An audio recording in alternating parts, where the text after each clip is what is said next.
Hello student, अब हम continue करते हैं with the third type of reaction, that is displacement reaction.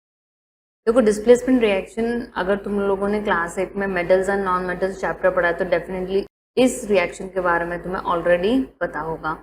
जो डिस्प्लेसमेंट रिएक्शन है उसमें तुम्हें रिएक्टिविटी सीरीज पता होनी चाहिए। ठीक है, जैसे यहाँ पे स्क्रीन में दिख रहा है कि मैंने लिखा है how to remember reactivity series. तो यहाँ पे सारे मेटल्स है, एक एक्सेप्शनल हम कहेंगे दैट इज हाइड्रोजन।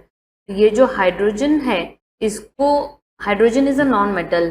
ठीक है, तो ये रिएक्टिविटी सीरीज तुम्हें याद रखना है। इससे हम क्या कह सकते हैं, हाईली रिएक्टिव मेटल कौन सा है, potassium, then sodium, calcium, magnesium.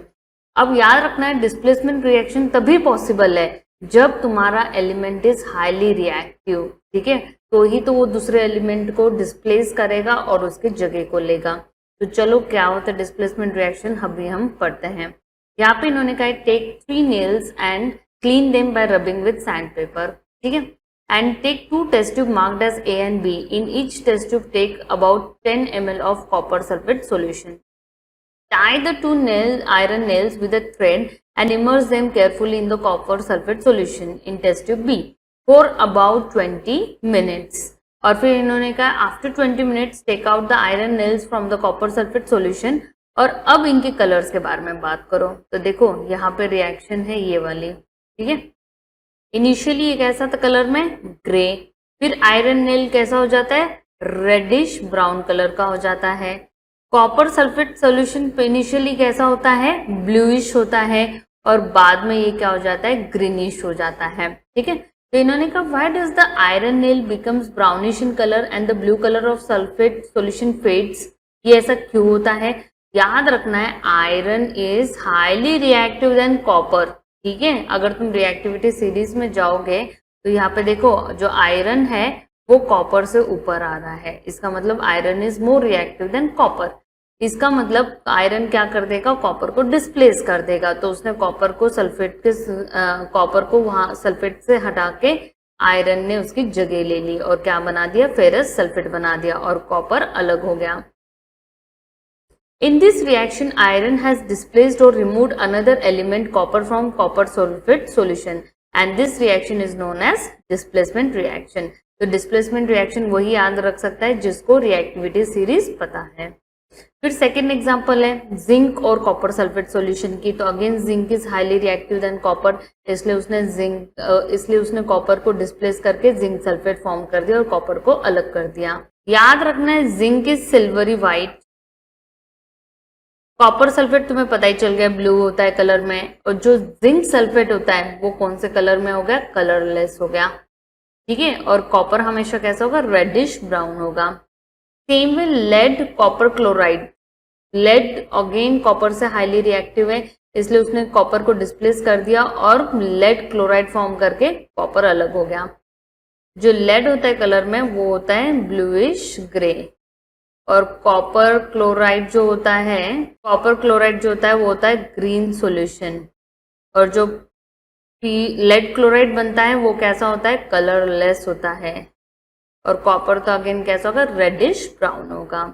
Zinc and lead are more reactive elements than copper, और इसलिए वो कॉपर को डिस्प्लेस करके क्या बना लेते हैं, उसके कंपाउंड्स बना लेते हैं।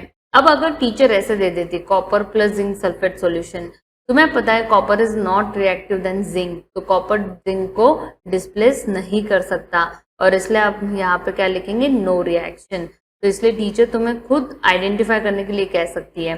जनरली ऐसे वाले क्वेश्चंस में वो H2 देंगी। ठीक है, क्योंकि कुछ बच्चों को H2 की रिएक्टिविटी सीरीज, हाइड्रोजन कौन से पोजीशन पे आता है रिएक्टिविटी सीरीज में ये याद ही नहीं रहेगा, तो वो बता ही नहीं पाएगा। तो इसलिए याद रखना है तुम्हें हाइड्रोजन का जो है डिस्प्लेसमेंट रिएक्शन आना चाहिए। अब आते हैं next type of reaction, that is double displacement reaction.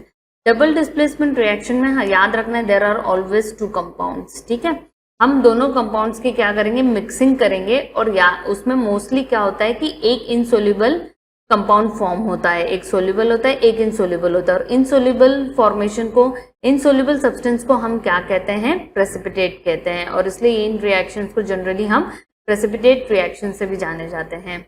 तो यहाँ पे ये कह रहे हैं कि देखो इन्होंने दो कंपाउंड्स लेने के लिए कहे थे, सोडियम सल्फेट एंड अनदर में बेरियम क्लोराइड, उन दोनों को मिक्स करो और ऑब्जर्व करो। जब तुमने ये देखा a white substance which is insoluble in water is formed.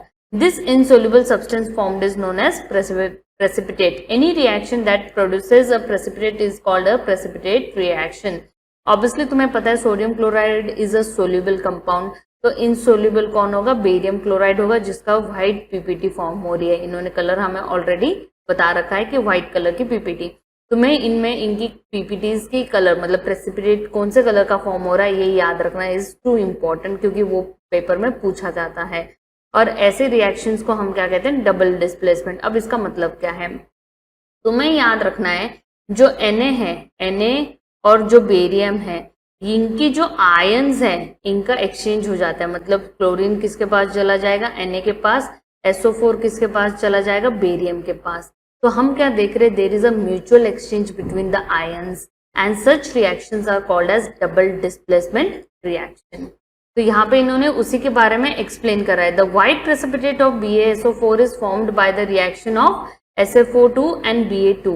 The other product formed is sodium chloride which remains in the solution. Such reactions in which there is an exchange of ions between. ठीक है, तो इनके ये ions exchange हो गए और ये जब भी ऐसा रिएक्शन होगा तो इसको हम क्या कहेंगे? डबल डिस्प्लेसमेंट कहेंगे. तो चलो एक और एग्जांपल देखते हैं lead nitrate and potassium iodide का. ठीक है, लेड नाइट्रेट का है जो कि होगा PbNO3 ट्वाइस. फिर इन्होंने हमें पोटेशियम आयोडाइड का है तो that is Ki gives lead iodide जो कि PbI2 होगा प्लस पोटेशियम नाइट्रेट तो इसकी रिएक्शन को अगर हम बैलेंस्ड कर रहे हैं तो क्या हो जाएगा? यहाँ पे 2Ki आ जाएगा.